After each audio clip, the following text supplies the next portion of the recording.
Magandang hapon po, Your Honor. Yung aking complaint po sa Churi Corporation ay ganito. Kasi yung aking 6 na unit, yung binigay niya sa akin ay 3. Tapos, ang sabi doon sa LTFRB, hindi daw tama yon. Kasi hindi ito per unit, per share po ito. Kaya nung tinanong ko siya, wala akong magawa. Yun lang ang sabi niya. Basta, yun lang binigay. Yun po, hindi mas hindi pa po sa akin to. Kasi ang gasto ko doon sa 6 na unit na yon ay abot ng kalahating milyon. So yun ang inaalala ko kasi mahigit na po 1 taon yun na nangyari sa akin. So yun lang po ang complaint ko sa Churi Corporation po sa nangyayari po sa akin. Your Honor. Churi, can you enlighten us? Kasi hindi kompleto po yung sinabi ni Mr. Pausa. Ano po ba ang problema talaga? Thank you, Mr. Chair. Actually, ito yung pinunta ko dito kasi yung sa case namin ni Mr. Borata, we end up with the settlement. Today, I'm so glad na I am here again to clarify the things between Mr. Pausa. Yung ina-allege niya po regarding the units, kasi yung sa kanila, binigay namin sa Eroreco na ruta, sila yung nag-ooperate ng kanilang routes. So, based on the consolidation process, 15 units yung kailangan na mag-consolidate. So, 15 units yung pumasok for consolidation, and here comes the selection. Yung in-award ni LPTRP is only 11 units, Your Honor. So, bali kulang ng 4. So, yung nangyari sa kanila, considering sila po ang nag-ooperate, Mr. Pausa, ginagawa siya parang doon sa downtown, pinabayaran siya ng grupo, and then out of 15, sa kanya, which is hindi nga sa pangalan niya, in-accommodate na namin lahat. And then yung isa, yung 5, yung the rest isa-isa. To be fair, para na-equal yung pangkabuhayan nila, na walang ma-display sa kanila, binigyan muna yung bawat operator ng isa-isang unit. Na kung operator ka dati, pwede ka pang mag-drive, magda-drive ka, at the same time, babayaran ka at bibigyan ka ng benefits. Parang ganyan, Mr. Chair. Yung sa kanyang nangyari, 3 lang kasi yun lang ang natira out of 6 na yung natira, so hinati sa kanila ng 2, may 5 at 6 na units. Yung arrangement namin sa kanya, if ever na ma-ratify or whatever magawa sa LPTRP, if there is still need of the public na kailangan na magdagdag ng units, ikaw yung priority na i-add on yung number of units na pinakonsolidate mo. If ever na mag-grant yung kunyari, mag-a-add yung LPTRP, yung LGU namin for the additional number of units. So, siya talaga ang first priority. Yung sa amin naman, para hindi, win-win solution lang. Operator siya na may isa, kawawa naman siya, prioritize mo siya na 6 sa kanya. That's all, Your Honor. Pero yung 6 na consolidate, kasama sa consolidation. Yes po. Oh, that shows you again your problem. Nauna na naman yung consolidation kaysa dun sa route rationalization. Sobra na. Di ba? Now, what can you say about the situation of Choret vis-a-vis Mr. Pausa? Kasi sabi ni Mr. Pausa, 6 nga yung kanya, yung 3 lang ay binigay. So 3 lang yung tumatakbo. Tama ba, Mr. Pausa? Yes, Your Honor. Oo. Pero na-consolidate 6. Yes, Your Honor. Oh, may gusto ka sabihin? Sige. Meron po, Your Honor. Ang ibig ko pong sabihin, kasi 10 ang binigay, yung na-consolidate namin, 14. So dapat, hindi proportion to equal share ang ibig kong sabihin sana. Kasi yung i-divide namin, 10 lang, 14 kami ang nagmamayari ng buong ruta. So, yun sana ang gusto kong mangyari. Sinabi ko naman to sa iya before na nagdating yung mga, yung mga units. Kasi alam ko, ang corporation is not per unit. Ito ay per share. Yun ang ko sa kanya, pinagalakan ko. Sige. LTFRB, kitang-kita na nyo na yung mga problema eh. Kung bakit sinasabi ko na dapat yung rota ayusin ninyo para alam nyo yung number of vehicles na pwedeng tumakbo ron at kikita. Ngayon, ganyan ang nangyayari. What can you say about the issue raised by Mr. Pausa? Yes, Mr. Chair, what we will do is we will check our records on how Choret Corporation apportioned the the units pursuant to the approved LPTRP and whether or not they complied with the existing policy on the distribution of the slots, Mr. Chair. Yes, Mr. Pausa, ano? Oh. Kasi itong lahat na binabayaran namin, hindi ito, walang resibo ito. Yung Saan ka nagbabayad? Dahil Kanino ka nagbabayad? sa kanila po. Sinong kanila? Sa Churit Corporation. Yun ang gusto kong marinig. Kasi ang hirap Sorry, kanila. sorry. Hindi ko naman alam kung sino yung kanila. Yan kasi yung pinag-ano ko. Kasi ito Nagbabayad ka, walang resibo. lahat po ng binabayad namin po walang resibo. Dito po ako nagtataka dahil itong korporasyon na ito ay legal. Would that be true? Kung tayo dapat, di ba, kahit anong bilhin natin, mayroong kulang resibo. Hindi po ba? Would that be true, Juret? Actually, mayroong logbook po na Would that be true? no, mayroong kami pinipirmahan po. Hindi. Ang tinatanong, ang kuwan po niya, reklamo po niya, nagbabayad po sila, wala kayong ini-issue na resibo. Kasi yun ang ebidensya na nagbabayad po sila eh. Karapatan nila makatanggap na resibo na ibinayad nila. Are you not doing that? Your Honor, kasi yung OR namin is registered sa sa BIR. So whatever service na i-issue namin sa it should be deducted sa amin, di ba? So yung, may I clarify kung pinag-question ni Mr. Pausa is about the payment sa bus or ano po Mr. Pausa? Kasi yung po sa bus, yun lang yung kinukolekta namin for amortization. Yun, doon may isang tao na naghahandol na every time magkuha kami, may sinasaynan na kung magkano yung sa labo, kung paano kinokollect every week. Dati, sila yun ang nagdi-deposit sa account namin. Which is wala namang problema kahit saan, credited naman yung payments nila sa account namin. Tapos kami naman ang nagbabayad ng monthly amortization eh. Yung sa kanila nga, 1,000 per day lang yung hinihingi ng korporasyon. Samantala, yung tamang computation ng amortization is 1,2 per unit. Considering yung ruta na sa kanila, very short lang, at saka yung Saturday, Sunday, Malayo na po yung sagot ninyo eh. Ang tanong lang po ng Mr. Pausa is, bakit hindi kayo nag-i-issue ng resibo doon sa binabayad nila? Alayo na po ng explanation ninyo eh. Sagutin nyo lang po yung issue ni Mr. Pausa. Your Honor, wala po kami, hindi po kami nag-issue ng official receipt. Meron po, tinatanggap at sinasign yung payments every time mag-collect kami po. What is the stand of DOTR? Ganun ba yun ang kalakaran? Yung ibinabayad ng member ng Kwan, wala siyang ebidensya na matatanggap na nagbayad siya. Paano kung i-accuse siya ngayon na hindi siya nagbabayad? Paano siya didepensa? Ito lang po.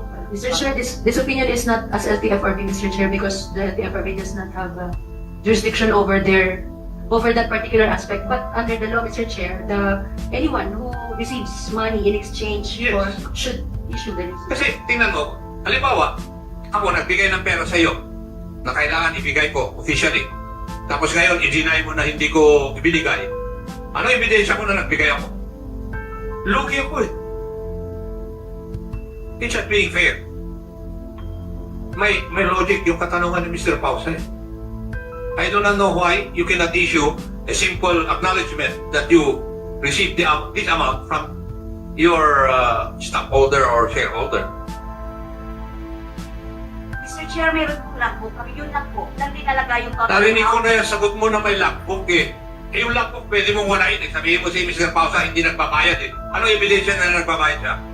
Mr. Chair, sa kanila naman yung logbook, may isa doon na kasama niya na operator. Siya yung in charge every time mag-release ng payments po. Siguro, Madam LTFRB, can you come up with guidance about this?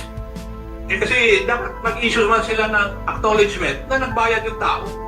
Kasi when the time comes na may magsabi hindi siya nagbabayad, todas siya. You know? Yun ang problema ngayon eh.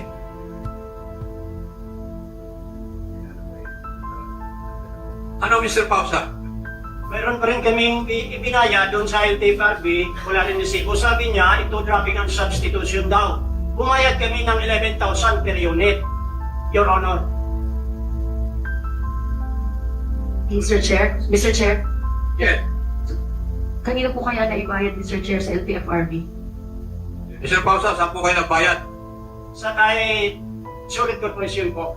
Siningil niya kami ng 11,000 Para, per unit para po to ay sa dropping and substitution po. correct? Your Honor, yung payments po sa kanila, wala pa kaming nagawa na dropping and substitution po sa Aeroreco na route. Yung receive ng lahat na payments nila is the late Maxilom. Siya yung in charge sa kanila, sa kanilang ruta. Hindi ako or whoever sa Suret Corporation ang nagre-receive ng payments. May isang representative sila, kaso lang late na siya, wala na siya ngayon. Siya yung nagre-receive sa kanila lahat na payments nila. Mr. Chair, we still have naman time for the next hearing sa kanila. May we be allowed to, meron pa atang isang cooperative di ba? Sila. Bakod Bacolod, saka Santiago. Bicol pa. Dalawa pa to, Mr. Chair. Hindi, nakalista lang dito, official is. Hindi, kanino ba to, Mr. Chair? Hindi ko alam kung saan. Jacinto Aquino. Ayun, ito nga sila. Sila naglista kanina eh. Hmm. Yung hiniling natin na magpalista sila eh.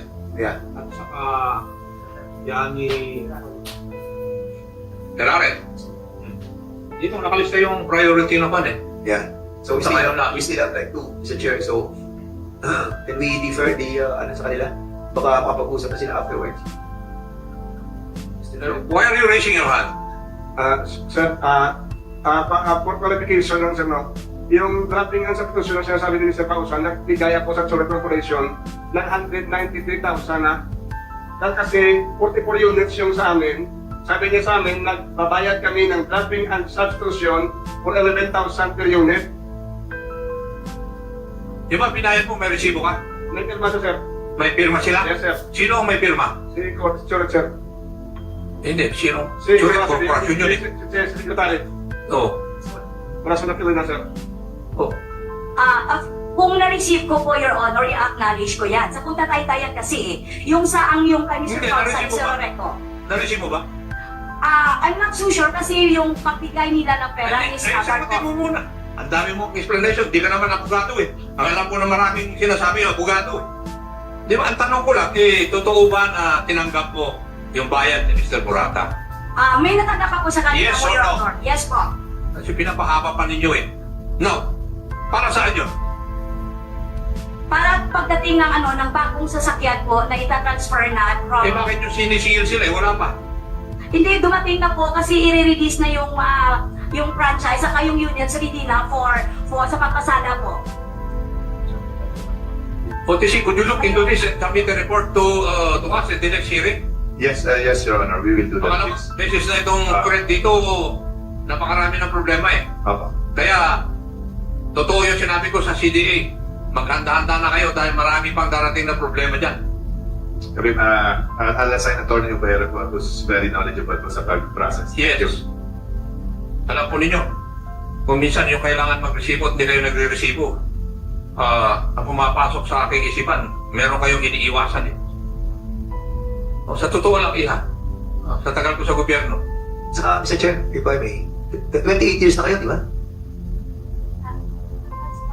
Kaya nga eh, 28 years na kayo, hindi kayo nag-i-issue ng ano.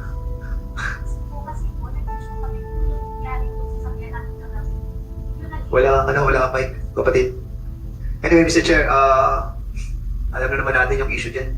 For sure, naiintindihan na ng tao yan. eh kaya nga sinabi ko na sa OTC to look into this and Oo. submit Hindi naman natin findings. Mr. Chairman, hindi natin talaga ma-finalize to. Hindi naman kami actually, hindi natin trabaho to. Pinakikita lang natin sa OTC, sa CDA, saka sa DNR, saka LTFRB na malaki ang problema na dapat naiintindihan nyo. Anyway, Mr. Chairman, may we proceed to the next ano? Yes, Mr. Aquino? Pwede po ba sabihin nyo na yung issues ninyo tungkol sa modernization? Mr. Chair, one concern lang, Mr. Chair. During the last hearing, sir, Mr. Chair, sabi po ng Shoret Corporate Secretary, even single centavo, wala siya lang tatanggap na bayad from Mr. Borata. But, according to Mr. Borata, meron po silang payments na more than 7 million and may lag po. Pwede po ba, Mr. Chair, pa-clarify kung sino ang nagsasabi ng totoo sa kanila, Mr. Chair? Mr. Chair, yung binigay ko na declaration po is yung after hindi na siya bumayad. Doon na nga po nabigay ng statement. So it was September 2023 na hindi na siya nabigay sa amin ng payments. Yun lang po. Mula noon hanggang ngayon, hindi na kami naka-receive ng payment sa kanya for the amortization po, Your Honor. So, clarify ko lang, Mr. Chair, may na-receive po ba kayong bayad para doon sa units o wala? Prior po, Ang tanong lang po, Mr. Chair, may na-receive po ba kayong payment o wala? meron po. So, hindi totoo yung last time na sabi po ninyo na wala kayong nare-receive na payment? Your Honor, yung state ko lang po, yung nung September lang po, hindi na kami naka-receive. Mula noon hanggang ngayon, yun lang po. So, may na-receive kayo? Before? Opo. Okay, klaro. Mr. Chair, thank you. Thank you. Mr. Aquino, you can say your piece. Magandang araw po. Mr. Chair, nagpapasalamat po ako na nakapaulaka pong makapunta rito para magpahayag po sa concern namin. Kami po ako po ang chairman ng Nagapasakaw Transport Cooperative po sa Camarines Sur. Na-registered po kami sa CDA ng August 8 po ng 2018 at na-accredited po sa OTC ng December po ng 2018. At kami po ay nag-file ng consolidation po ng March 19 po ng 2019. At nag-file pa po kami ng additional po yung amendments for additional pong franchise consolidation ng November po ng 2019. At sa kabutihan palad po, yung pong certificate namin for consolidation, in-apply namin po sa Land Bank. Na-approve po kami ng 30 units. 30 units po ang na-approve sa amin. Kaso lang po, na dumating po yung 2021, yung 2021 na 040 pong MC na nag-a-accept po ng another applicant po sa ruta namin, doon po naapektuhan yung sanay release po ng namin ng unit po kasi na pending po due to yung consolidation po na nagkaroon po ng multiple juridical entity po sa isang ruta. Yun na yung sinasabi ni Land Bank kanina na hindi nakikita dahil nalipat o kaya nadagdagan yung entity na mag-apply ng rota.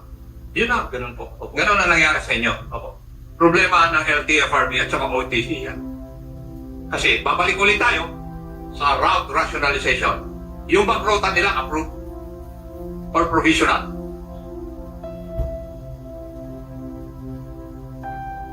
Mr. Chair, may we clarify yung kung ano po yung kanila? Nagapasakaw po, Mr. Chair. Nagapasakaw. Camarines Sur po.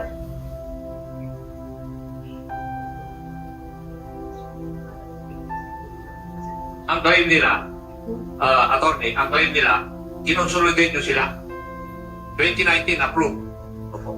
Yes, sila lang ang nagkukuhan doon sa rota. Wala silang problema, nakakabayad siguro sila. Ang problema, Sorry po, Mr. Chair. Hindi po na-release po sa amin yung modern jeep. Kasi po, nalaman ng Land Bank po doon sa Land Bank Naga, na hindi lang daw po kami ang mag-ooperate, naka-receive daw po sila ng directive from LTFRB Region 5. oh, Kaya po, napending po yung release kasi hindi raw po kami makakabayad ng amortization kung yan na. paano kami mag-ooperate po sa isang rota. Iisang rota, sila ang na-consolidate, nag-apply ng loan sa Land Bank, hindi inaprubahan dahil hindi lang sila ang tatakbo doon sa rota na yun. Sorry po, Mr. Chair. Na-approve po kami, sir. Actually po, may Kaya letter of na-approve, guarantee. kaya Opo. hindi nire-release yung Unit. unit. Opo. At sa ngayon po, Mr. Chair, yung hinihintay po, yung sabi sa akin ng Land Bank, ang hinihintay po nila yung approved LPTRP rin po. O yun, approved local route plan. Di ba? Ngayon, ang tanong ko doon is, totoo pa yung claim nila na hindi lang sila ang tatakbo doon sa rota na yun? Mr. Chair, we will submit the report. We will check the Nagapasakaw route with Regional Office Number 5 vis-a-vis whether the LPTRP in the covering the areas already been approved. Sino nagsabi sa inyo na hindi lang kayo ang tatakbo doon? Mr. Chair, yung pong Land Bank po. Did Mr. Chair. Land Bank, how did Land Bank know that?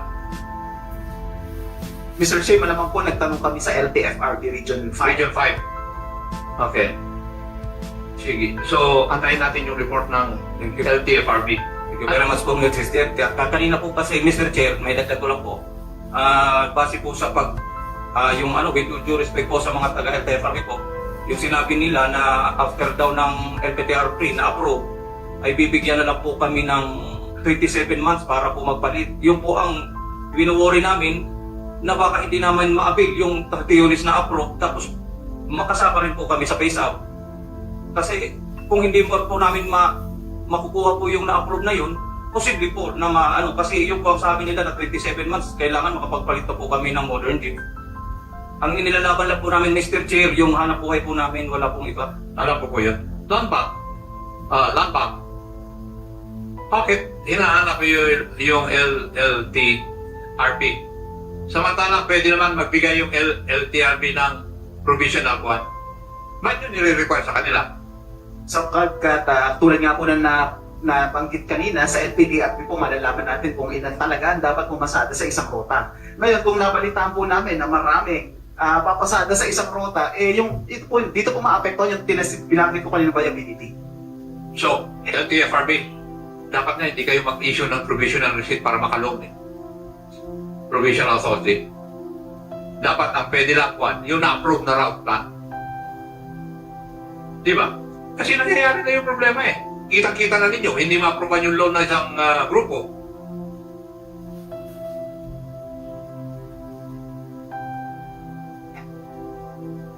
I hope you see the folly of your decisions, attorney. Ha? Oh, lumalabas na ang problema eh. Dito, including the financing institutions, nagkakaproblema na rin. Eh, when would they stop granting loan? Sige nga, sa kung dadami yung hindi makapagbayad. Sige nga, sige. Mr. Chair, we will make sure that in the next PSC meeting, the prioritization of the components as suggested will be discussed by the steering committee, Mr. Chair. Can you please submit a report to this committee? Yes, as earlier committed, Mr. Chair. Thank you. Ihuantayin na lang natin yung report ng LTFRB Region 5. Oh, thank you very much po, Mr. Chair. Sige. Mr. Chair. Yes. Mr. Chair, meron lang pong nandito kasama natin na allegedly pinugbog po ng chairman ng Francisco Homes Corporation. Gusto na po Sandali. Meron pang isaksi. yes, sir. Oh, kasi ang galing pa makulot eh. Mr. Peraret, pakisabi na lang ninyo yung mga problema po ninyo tungkol sa modernization. Ako po si Johnny Ferrari po, members po ng Trada Public Transport Corporation po. Nireklamo po ang aming korporasyon dahil po sa transparency po na sa share capital na tinatago-tago po nila, sa service contracting po na hindi namin alam po na sana po, sa withdrawal na nangako sila na ibalik nila sa amin ang franchise namin pero hindi na pala po mabalik. Mr. Chair, so ibig sabihin, ang pinangako sa inyo, yung prangkisa na isusuko nyo, ibabalik din sa inyo? Opo. Okay, bago yan So, ibig sabihin, may understanding kayo ng kooperatiba just to be a part of that consolidation. Ipinangako sa inyo na isusuko nyo ang kooperatiba, ang inyong prangkisa, pero sa promise, ibabalik din yun. Opo, ang sabi po nila, ibalik na nila, hindi nila pakilaman ang prangkisa namin. Subalit napunta kami sa LTFRB Region 6, hindi na daw po pwede mabalik sa amin ng aming prangkisa. Ay, makakabalik ko doon, OTC, kasi dito rin sa pinadala sa akin problema din ng mga nag-withdraw. Di ba meron din yung withdraw mo yung sa consolidation, di ba? At meron kayong approval di ba? Dito sa case number, bibigay ko na lang para at least parang yung withdraw nila na 5, ang nabalik lang 4. So you have to try to ang kaso is kay I think sa Felicita Eldias, I'll just give it to you. So in relation sa sinasabi lang ganun din yan. Ang problema dito, hindi nila alam na na yung prangkisa nila, akala nila sila pa rin ang may-ari.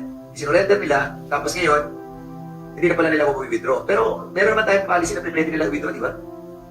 LTFRB? Yeah, meron sinagot ko before Before the issuance of the CPC in favor of the transport service entity, Mr. Chair. Meron na ba kayo CPC? Wala na po. Yung meron ba?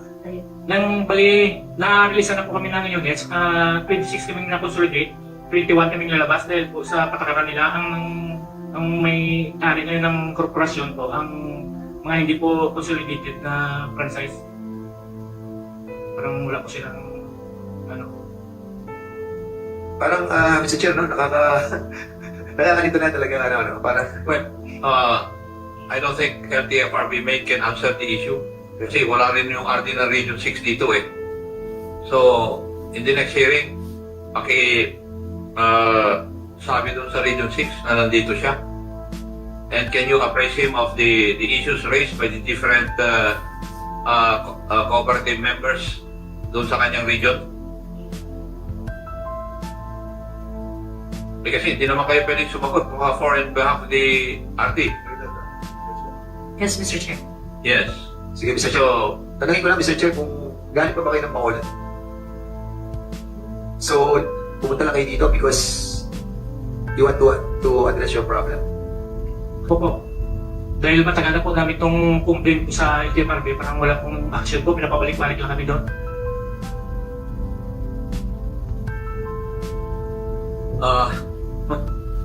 hindi ko na maintindihan yung problema nito eh.